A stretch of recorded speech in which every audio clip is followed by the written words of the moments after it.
창세기 28장 10절부터 읽도록 하겠습니다.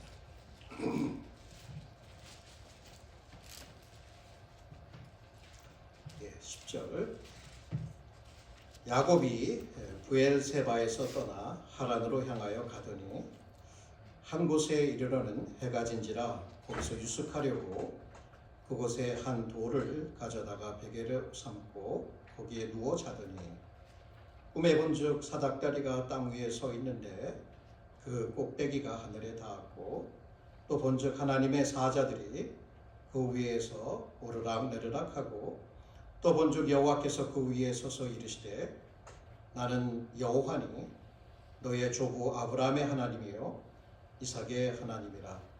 내가 누워 있는 땅을 내가 너와 내 자손에게 주리니 내 자손이 땅에 티끌같이 되어 내가 서쪽과 동쪽과 북쪽과 남쪽으로 퍼져나갈지며 땅의 모든 족속이 너와 내 자손으로 말미암아 복을 받으리라. 내가 너와 함께 있어 내가 어디로 가든지 너를 지키며 너를 이끌어 이 땅으로 돌아오게 할지라. 내가 내게 허락한 것을 다 이루기까지 너를 떠나지 아니하리라 하신지라.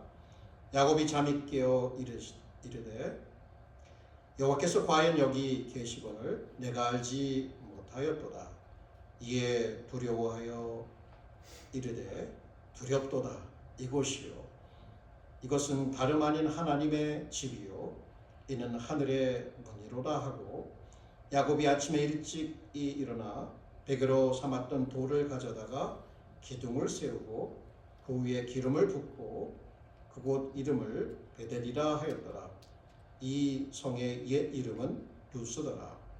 야곱이 소원하여 이르되 하나님이 나와 함께 계셔서 내가 가는 이 길에서 나를 지키시고 먹을 떡과 입을 옷을 주시어 내가 평안히 아버지 집으로 돌아오게 하시오면 여호와께서 나의 하나님이 되실 것이요 내가 기둥으로 세운 이 돌이 하나님의 집이 될 것이요 하나님께서 내게 주신 모든 것에서 10분의 1을 내가 반드시 하나님께 드리겠나이다 하였더라. 하나님 고맙습니다. 하나님의 말씀을 자유롭게 읽고 생각하며 강론할 수 있게 하신 것을 감사를 드립니다. 이 말씀을 우리에게 허락하여 주신 하나님, 또 성령께서 이 시간에 역사해 주옵소서. 귀로만 듣는 것이 아니라 우리의 마음 가장 깊숙한 곳을 주의 성령께서 터치하여 주시옵소서. 말씀으로 조명하여 주셔서 마땅히 우리가 알아야 될 것뿐만 아니라 또 우리가 회개해야 될 것뿐만 아니라 또 우리가 믿고 의지해야 될 하나님을 다시 한번 발견하고 또 그를 즐거워하는 시간이 되게 하여 주옵소서. 주님의 음성으로 듣게 하시고 사람의 음성을 뛰어넘는 하나님의 능력의 말씀이 우리를 소송케 하고 우리 교회를 살리는 또 우리의 삶을 정말 예수께서 약속하신 그 abundant life가 될 수 있도록 주님 축복하여 주옵소서. 예수님의 이름으로 기도합니다. 아멘. 후버트 반 젤러라고 하는 작가가 있습니다. 이분이 한 말인데요. 영혼은 그것을 거의 깨닫지 못하지만 그가 신자이든 아니든 그의 외로움은 실제로 하나님에 대한 향수병입니다. 사람들이 믿든 안 믿든 잘 깨닫지 못하는 게 있는데 그 자신이 마음 그 영혼의 깊은 곳에서 느끼는 그 외로움은 결국은 그를 만드신 하나님에 대한 향수병이다. 이런 말을 했어요. 여러분 어떠십니까?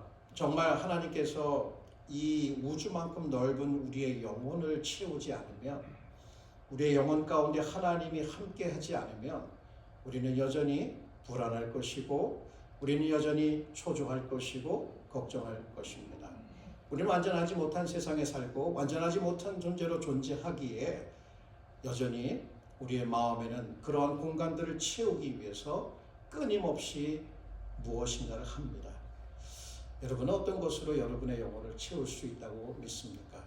정말 여러분을 지으시고 구원하시는 하나님이 아니 다른 어떤 것으로 채울 수 있다고 생각하십니까?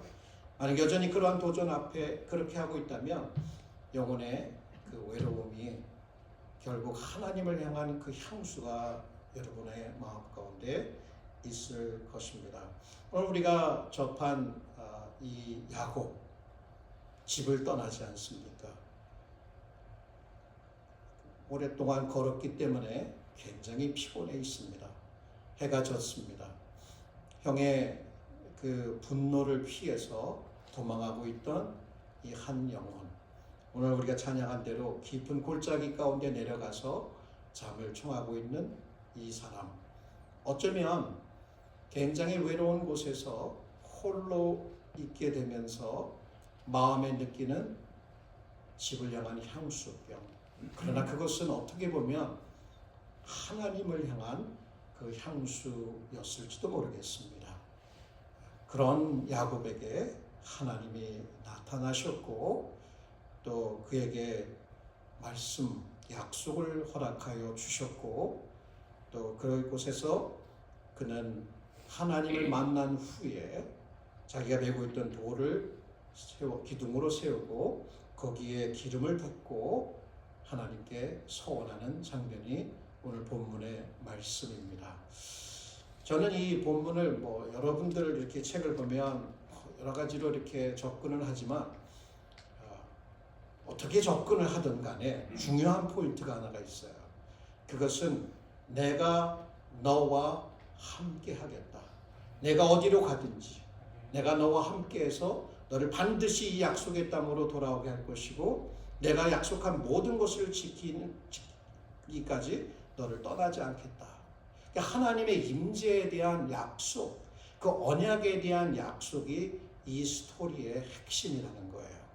그런데 여기에 한 인물이었던 여기 야곱은 굉장히 외로움 가운데 있고 홀로 광야 가운데 남아서 잠을 청하고 있잖아요. 저는 그분을 보면서 이분이 그 인생 집을 떠나서 맞이한 깊은 인생의 골짜기였던 것이 아닌가. 거기에서 느끼는 그 외로움과 적막 가운데 그 쓸쓸함 가운데 하나님이 나타나셨지 않는가. 그래서 제가 주제를 이렇게 잡았던 것이에요. 하나님은 인생의 골짜기, 캄캄한 골짜기에서 우리와 늘 함께 하시기에 우리의 인생 여정에서 그분을 의지해야 합니다. 다시 한번, 하나님의 인생의 캄캄한 골짜기에서 우리와 늘 함께 하시기에 우리의 인생 여정에서 그분을 의지해야 합니다. 여기에 이제 지난번에 본문을 연구하면서 여러 번 쓰였던 그 단어 중에 하나가 장소라는 거예요. 여기 이곳. 결국 가장 인생의 어려운 지점에서 잠을 청하는 이 외로운 야곱에게 바로 그곳은, 그 광야의 어떤 곳은, 이름도 모를 그곳은 결국 하나님을 만나는 곳이 되었다. 요거 살펴보았죠, 지난주에. 그래서 제가 첫 번째 포인트를 여러분 기억하시겠지만 여러분의 인생의 골짜기, 캄캄한 골짜기로 하나님을 만나는 곳이 되게 하라, 이런 부분을 살펴보았어요. 그 다음에 두 번째는 인생의 캄캄한 골짜기로 하나님의 약속을 받는 곳이 되게 하라. 왜냐하면 하나님께서 그에게 찾아오셨잖아요. 가장 기대하지 않았던 때, 가장 쓸쓸하고 홀로 남았을 때, 아무도 없을 그때에 하나님이 그를 찾아오셨던 것, 그를 만나주셨던 것, 그리고 만나셔서 그를 꾸중하지 않으시고 약속을 그의 조부에게 주셨고 그의 아버지에게 주셨고 아버지를 통해서 받았던 그 축복을 다시금 하나님께서 그에게 허락하여 주신 그 부분까지 우리가 생각해 보았습니다. 근데 이제 오늘 마지막 부분은 이거예요. 인생의 캄캄한 골짜기로 하나님을 예배하는 곳이 되게 하라. 자, 하나님을 만나는 곳, 하나님의 약속을 받는 곳, 하나님을 예배하는 곳. 세 번째 포인트 이런 거예요. 여기 지금 그동안은 집안에서 자라면서 어떻게 보면 아버지로부터 그 여호와 하나님에 대한 이야기들을 많이 들었을 것입니다. 할아버지가 섬기던 하나님, 우리 가정이 섬기는 하나님. 그래서 아버지는 부지런히 야곱을 어려서부터 그 언약의 하나님에 대한 이야기를 해 주었을 거예요. 근데 그것이 얼마나 그의 삶을 지배하고 있었는지는 잘 어떻게 보면은 지배하지 못했던 것으로 보입니다. 왜냐하면 그가 형의 장자권을 빼앗을 때의 모습도 그렇고 어머니와 공모해서 늙은 아버지로부터 축복을 받을 때에도 그랬어요. 물론 그가 어머니를 통해서 큰 자가 작은 자를 섬길 것이다 라고 하는 이러한 예언적인 말씀을 듣고 자기가 언약의 축복을 받을 것에 대한 말씀을 들었을지라도 그가 보여준 여러 가지 그 모습들은 권모술수의 모습이었던 거예요. 그런 모습 때문에 가정은 불화했고 또 친애하는 것으로 아버지는 큰 아들을 또 엄마는 작은 아들을 가정은 가정대로 나뉘어졌고 결국에는 형이 그 동생을 죽이려고 하는 지점까지 이르게 됩니다. 그때 살 수 있는 길은 부모는 걱정을 했고 그를 살리기 위해서 어머니의 고향인 하란으로 그를 보내게 됐고 그는 가족을 등지고 고향 산촌을 등지고 하란으로 도망자의 신세가 되어서 떠나고 있었죠. 그런데 하나님께서 그를 만나셨고 약속을 주셨던 이 경험이야말로 평생 야곱의 평생을 통해서 잊지 못할 믿음의 시발점이 됐던 거예요. 그동안은 귀로만 들었었죠. 그동안은 아버지 누군가를 통해서 들었죠. 그런데 이제 직접 그가 하나님을 만나는 경험을 했고 그 약속의 말씀을 실제로 받는 자리까지 나갔고 이제 거기서 그가 이제 하나님께 뭔가 반응할 차례예요. 하나님이 그게 꿈에 나타나셔서 사닥다리도 보여주시고 그 사닥다리 맨 위에서 하나님이 계시고 약속의 말씀을 주시는 그것을 생생하게 꿈속에서 들었거든요. 그러니까 야곱의 입장에서는 꿈에서 깬 후에 이게 놀라운 거예요. 뭔가 해야 돼요. 그래서 아침에 일찍 일어나자마자 그가 한 첫 번째 행동이 무엇이었을까? 우리는 거기에 초점을 맞추는 거예요. 정말 이 하나님을 만나면서 마음에 이 전에와 같지 않은 하나님의 그 생생한 임재, 그 약속의 그 생생함 이런 것들이 마음에 가득 느껴지면서 믿음이 막 부르릴 때 일어나겠죠. 그렇게 새롭게 하나님을 향한 그 열정과 믿음이 생기면서 그가 시작했던 그 첫 번째 그게 무엇이냐? 저는 그것을 예배로 보게 봅니다. 여기 보면 이 새롭게 깨달은 것들도 있지만 야곱이 잠이 깨어서 하는 말이 여호와께서 과연 여기 계시거늘 내가 알지 못하다. 그러면서 새롭게 깨달은 두렵도다. 정말 두렵도다. 이것이요. 두렵도다 이런 말을 했지만 여기 영어를 조금 보게 되면 단순히 두렵도다라고 하는 부분도 있지만 겁이 나서 막 떠는 두려움보다는 굉장한 그 경외감에 사로잡혀서 이것이 그냥 내가 졸려서 피곤해서 누워서 잠을 잤던 그런 장소가 아니라 바로 이곳에서 하나님이 나를 만나시고 나에게 약속을 주시고 나의 예배를 받으시는 거룩한 장소, 하나님을 경험한 거룩한 장소가 되었기 때문에 그는 이제 그 약속을 받고 자기가 베개로 하고 있던 그 돌을 세워서 기둥을 삼고 그 위에 기름을 붓고 자기의 소원 기도를 드립니다.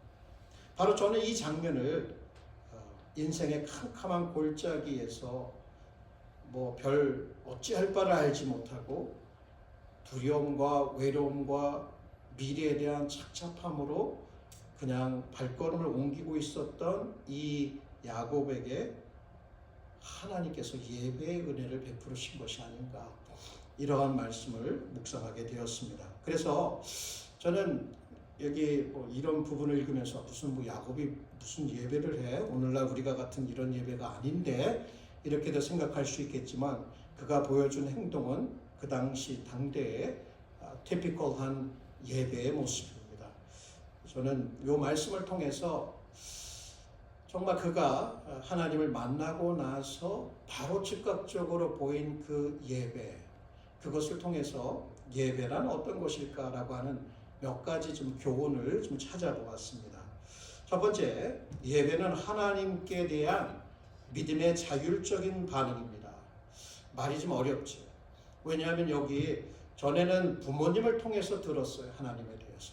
근데 정말 이 장면에 와서, 이 부분에 와서 야곱의 믿음이 깨어난 것인지, 야곱의 믿음이 살아난 것인지, 그동안은 그냥 실제로 하나님을 만난 것이 없었던, 그렇다고 해서 언약의 자손은 아니죠. 언약의 자손에서 태어났기 때문에 그냥 들어서 알고 있었던 신앙이 이제는 하나님을 실제로 경험함을 통해서 깨어나고 막 이렇게 살아나는 어떤 그러한 모습이잖아요. 그러니까 그 믿음이 살아나자마자, 깨어나자마자 그가 누가 시키지 않아요. 뭐 부모님이 야 예배하러 가자, 오늘날 아이들 예배하러 가자, 그런 식의 누군가 예배해야지라고 하는 말을 할 필요 없이 믿음이 깨어나자마자 하나님 앞에 드렸던 이 모습, 바로 이것이 예배다. 그래서 예배는 정말 하나님께 대한 믿음의 자율적인 반응이다.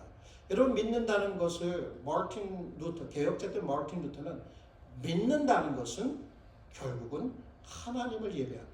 하나님을 믿는. To worship God is to believe God and to worship God. 그러니까 믿는다는 것과 예배한다는 것을 같은 것으로 보았던 거예요.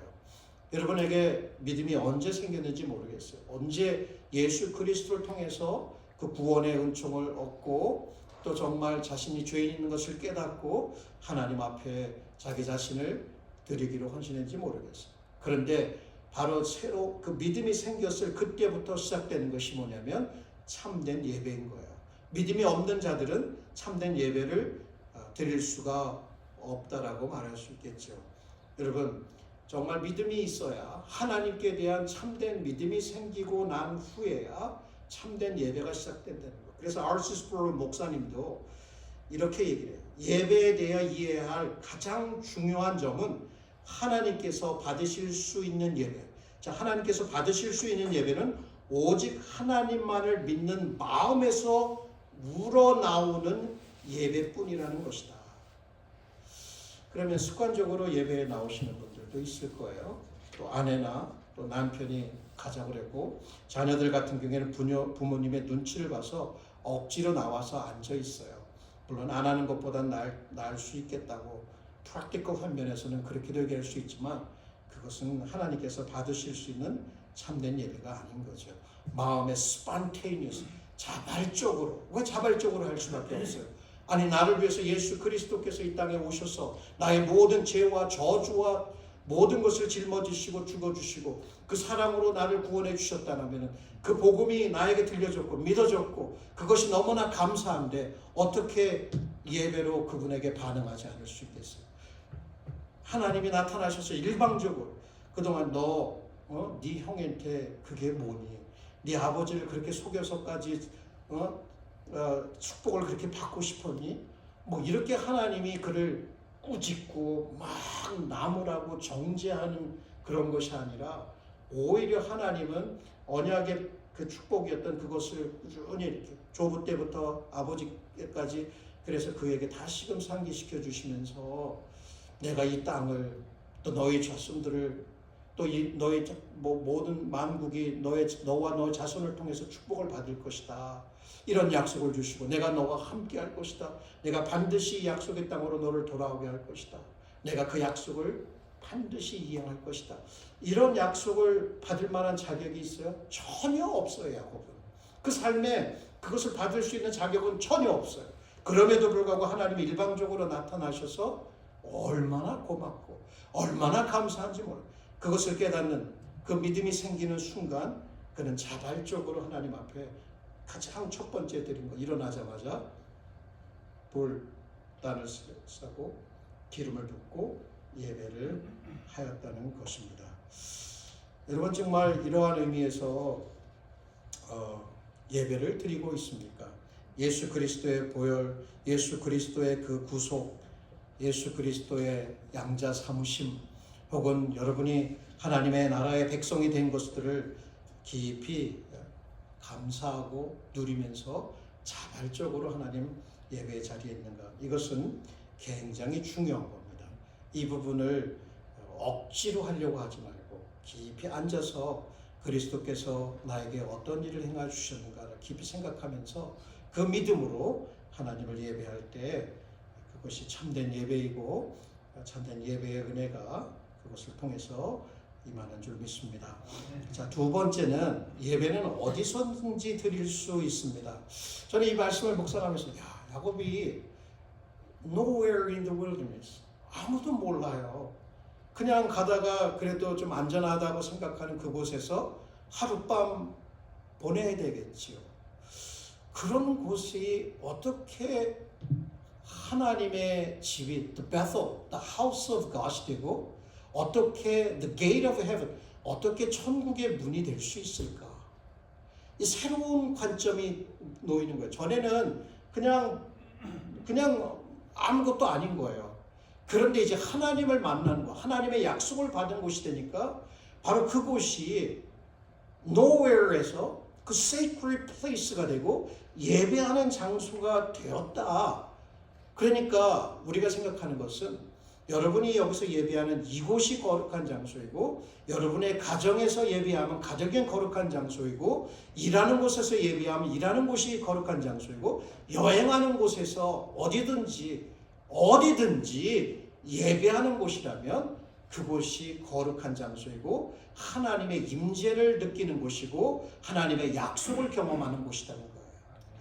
이 부분은 너무나 제가 그래서 이런 경우가 있었을까? 여러분 베드로 사도 아시죠? 베드로 사도가 어부 아닙니까? 그러니까 밤이 새도록 그렇게 낚시를 했는데 잡은 게 아무것도 없어. 얼마나 실망했을 거예요. 가족들도 부양해야 되고 그렇게 살아가야 되는 어부였는데 그때 주님께서 그에게 배를 좀 육지에서 조금 뛰게 해달라고 부탁을 하고 그래서 그렇게 했고 주님께서 그곳에서 올라가셔서 많은 사람들을 가르치시는 그 말씀을 베드로가 옆에서 듣게 됩니다. 그러면서 이제 말씀하는 것이 예수님께서 깊은 데로 가서 그물을 내려 고기를 잡으라. 이상한 말이죠. 평생 어부였던 이 베드로에게 그런 말을 했다는 것도.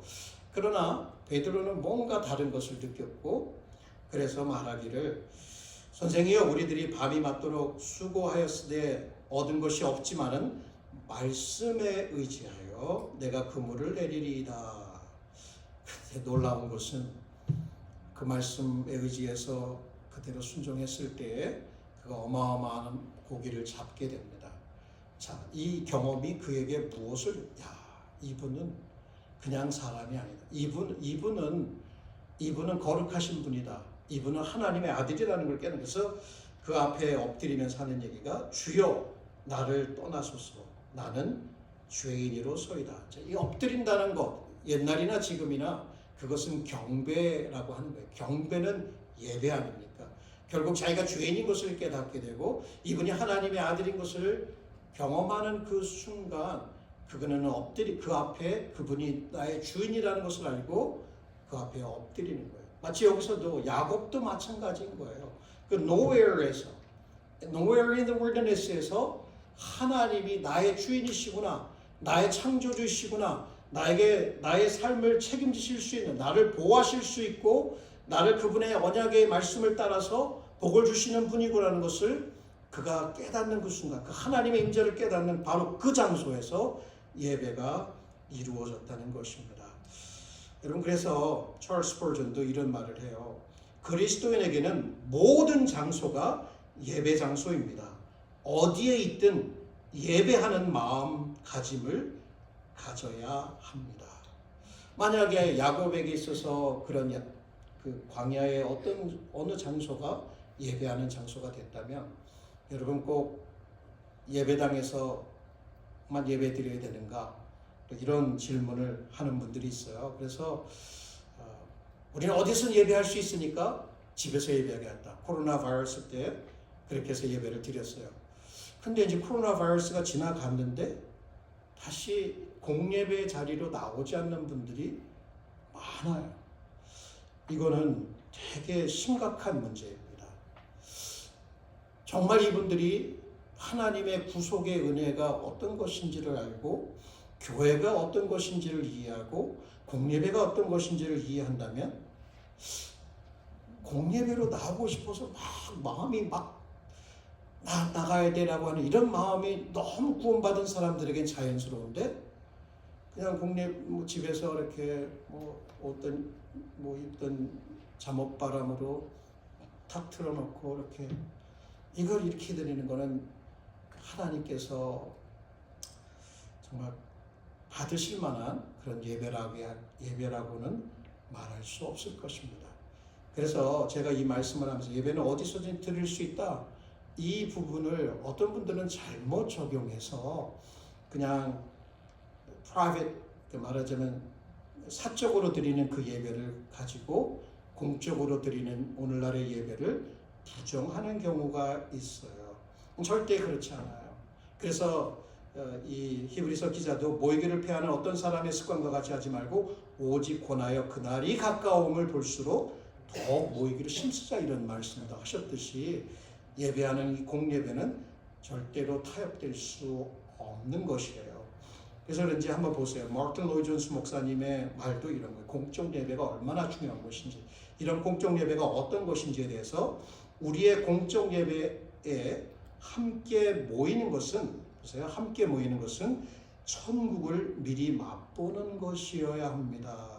공적 예배는 첫 열매를 거두는 모임. 바로 그 첫 열매는 뭐예요? 천국에 들어갔을 때에 우리 몫이 될 것을 미리 맛보는 모임이라는 거예요.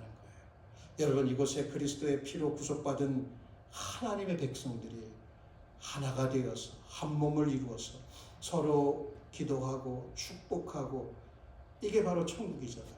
이런 천국의 맛을 어떻게 본다고요? 공예배를 통해서. 물론 제가 갑자기 야곱이 거기 사막에서 예배 드렸는데 이 부분까지 나가니까 왜 거기까지 나가지 이렇게 의아하실 분이 있지만, 예배를 어느 곳에서 드릴 수 있다고 하는 그 부분을 잘못 적용해서 여러분 공예배를 부정하는 자리까지 나아가서는 안 되는 거예요.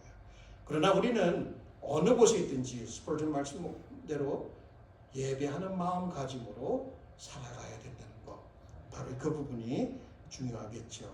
자, 그 다음에 세 번째는, 첫 번째는 여러분 어떻습니까? 이 예배라고 하는 것은 바로 그 하나님께 대한 믿음의 자율적인 반응입니다. 이렇게 얘기를 했어요. 반응할 수밖에 없는 거죠.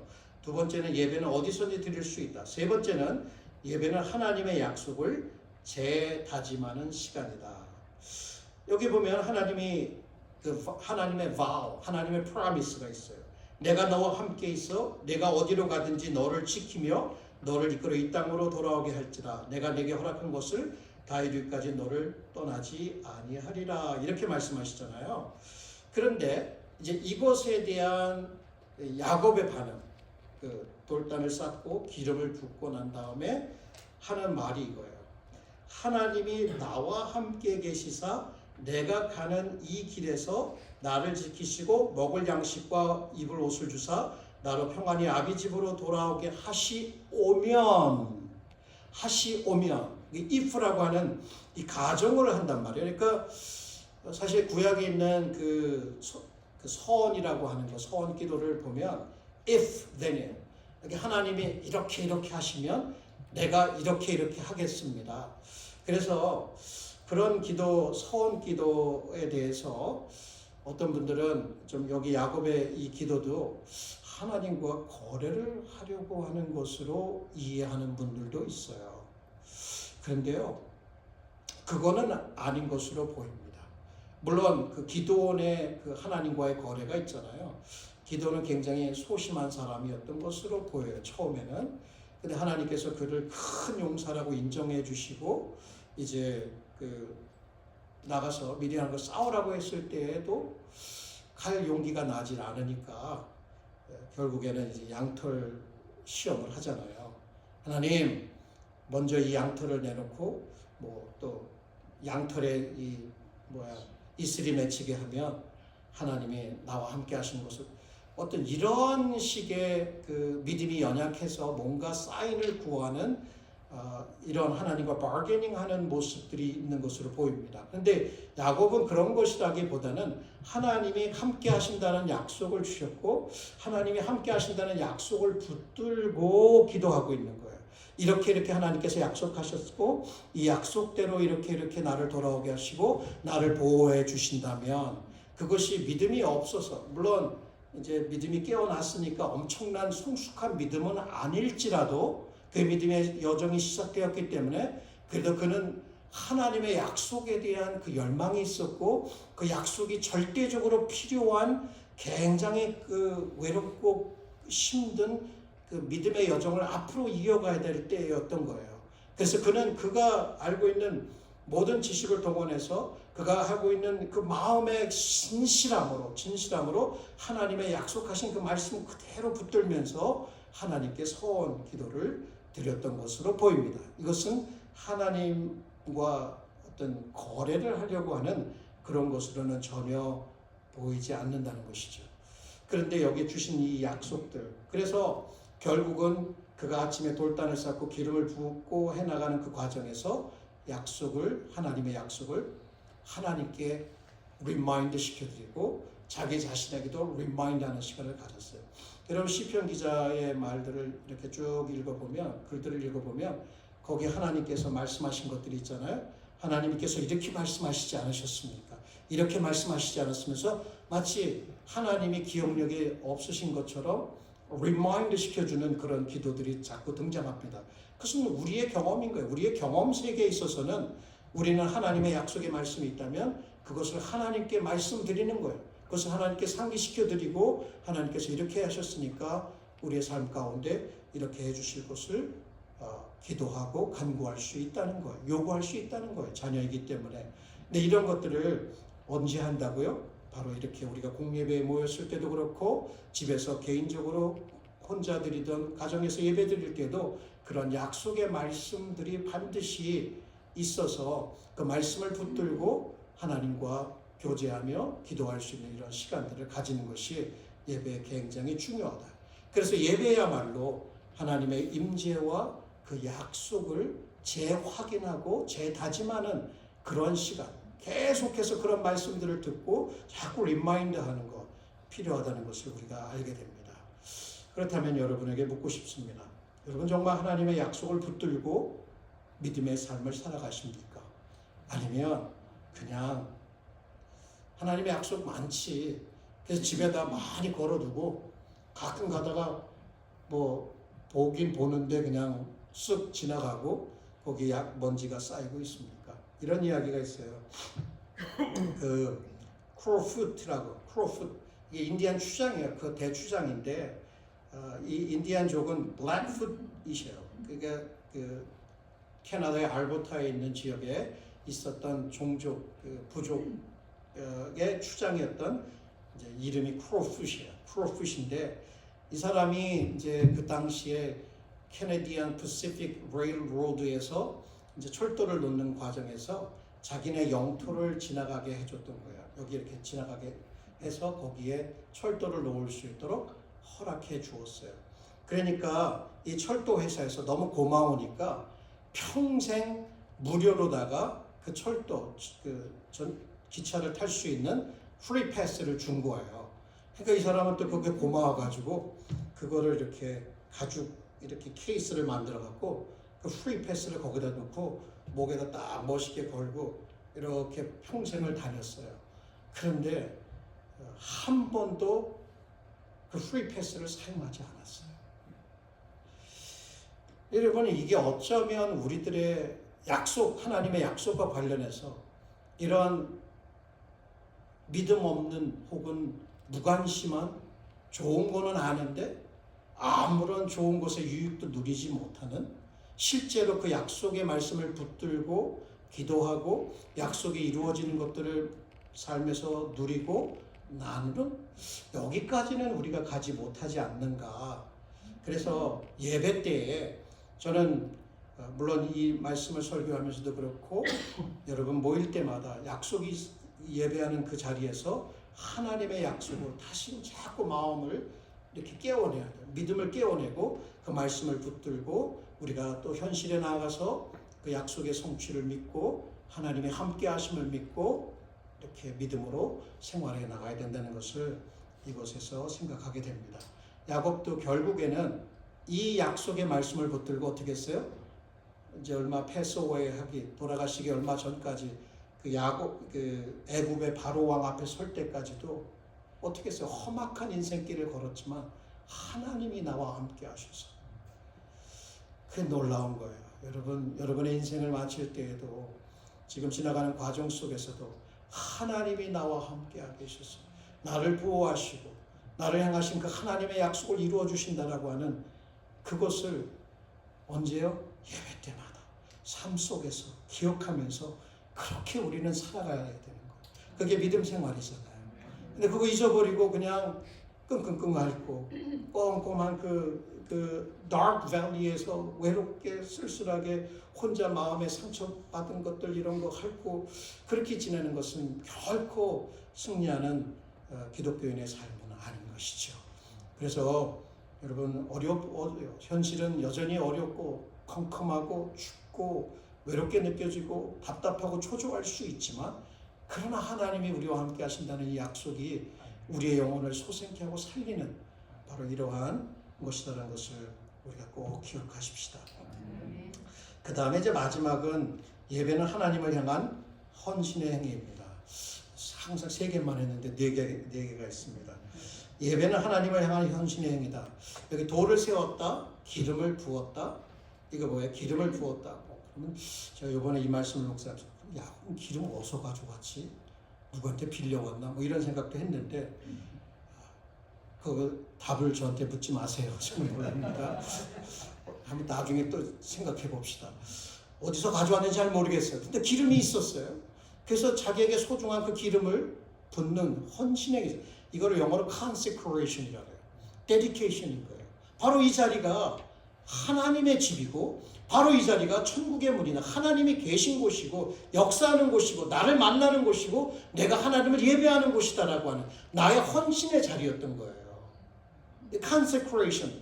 근데 이런 consecration은 어떻게 보면은 이렇게 감정이 아닌 마치 나의 의지적인 거예요. 내가 하나님 앞에 vow, 어떤 서약을 한다는 것은 내 의지와 내 결정이 들어가는 거잖아요. 이것은 단순히 내가 지금 만난 하나님에 대한 새로운 이해뿐만 아니라 이 머리가 새로운 이해뿐만 아니라 그러니까 나의 의지가 들어가고 나의 의지적인 행동이 예배 가운데 표현되고 있는 거예요. 그래서 예배라고 하는 것은 저는 항상 얘기하고 싶은 게 the whole person, 우리 사람 전체인 거예요. 우리의 내면과 외면 전체를 다해서 그 하나님 앞에 나 자신을 드리는 행위, 최고의 것을 드리는 행위가 예배다는 거예요.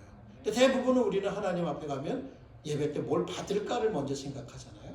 근데 여기도 보면 11조에 대한 얘기가 나오는데 이 11조도 어떻게 보면 아브라함이 먼저 드렸잖아요.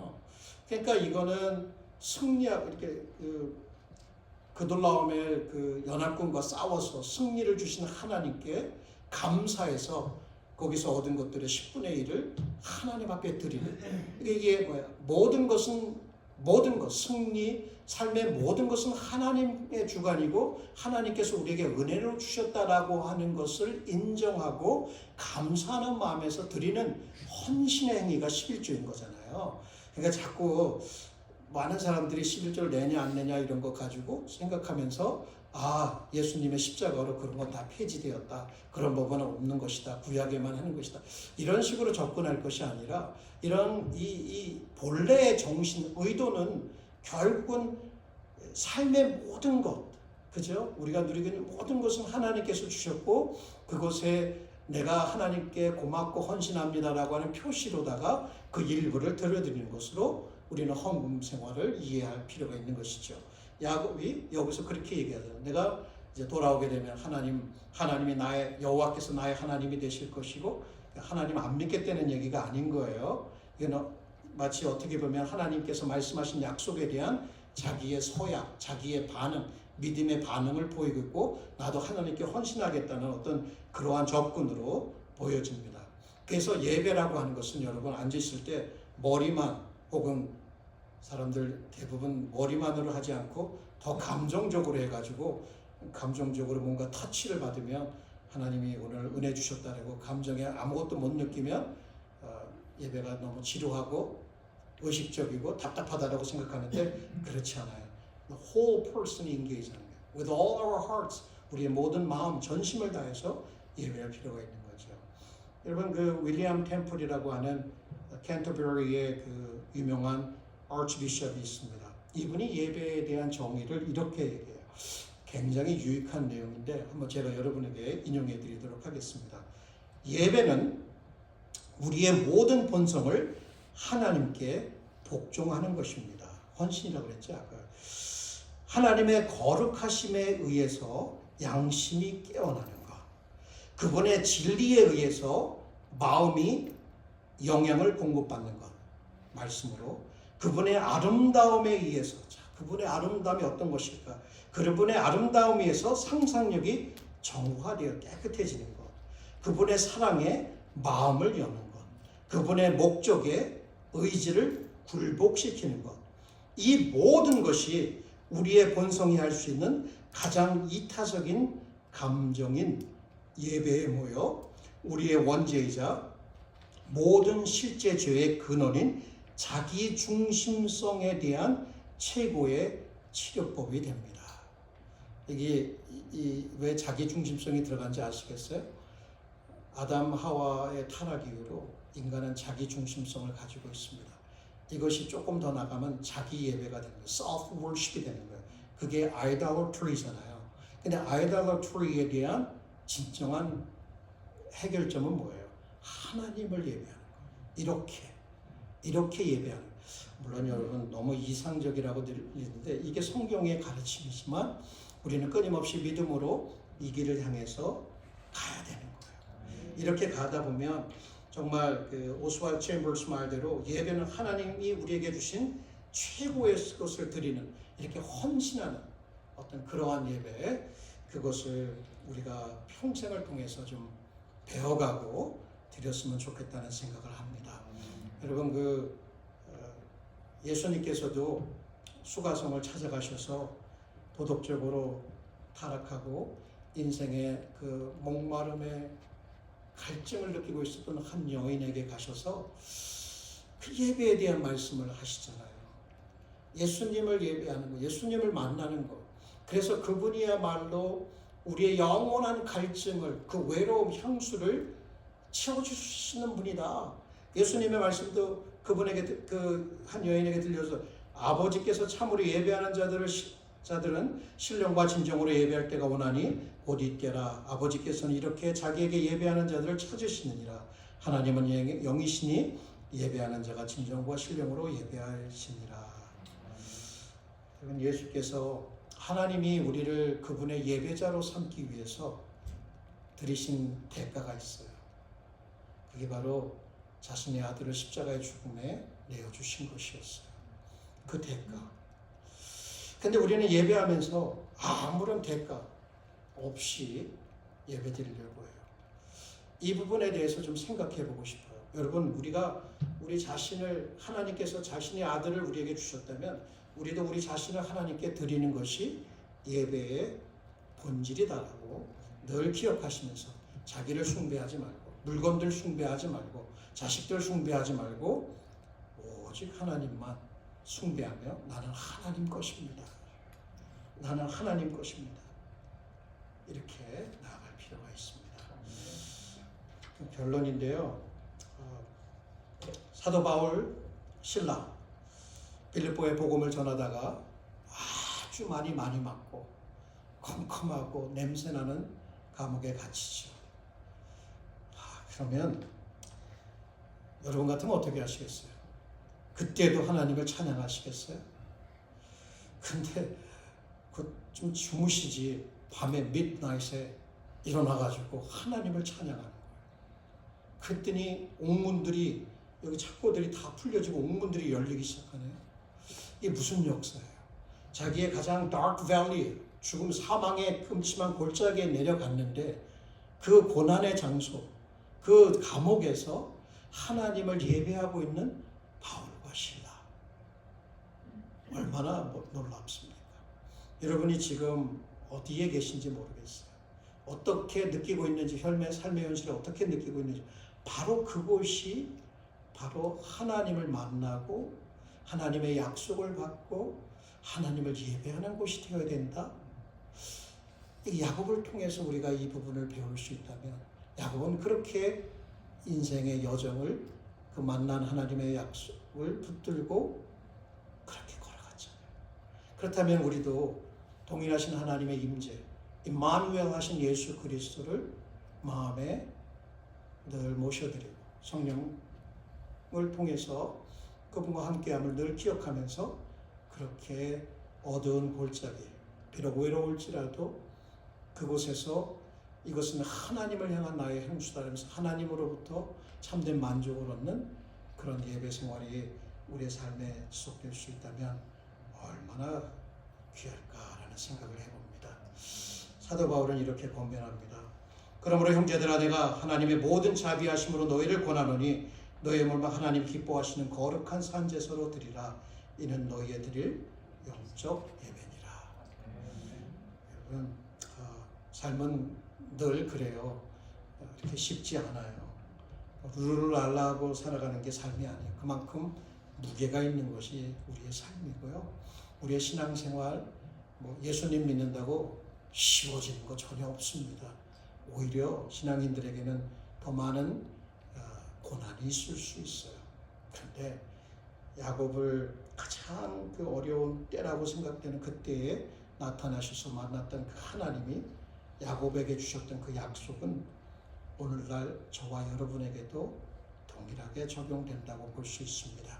그래서 저는 오늘 설교의 말씀에 약속의 말씀을 다시 한번 저와 여러분에게 상기시키면서 이 말씀을 맺고자 원합니다. 한번 우리 눈을 감고 이 말씀을 하나하나 씹으면서 우리의 영혼에 저장시키십시다.